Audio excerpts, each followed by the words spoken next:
4.5 ঘন্টা পর শরীয়তপুর চাঁদপুর নৌ রুটে ফেরি চলাচল শুরু হয়েছে। রুদ্রবার্তা প্রতিনিধি পাঠানো প্রতিবেদন ও ভিডিও চিত্র নিয়ে বিস্তারিত।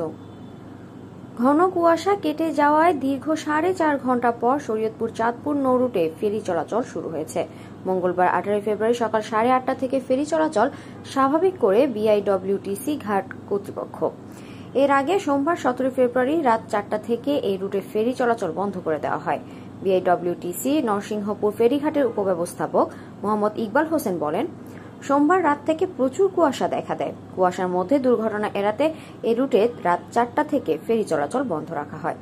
পরে ঘন কুয়াশা কেটে গেলে সকাল 8:30 থেকে ফেরি চলাচল স্বাভাবিক করে দেওয়া হয়।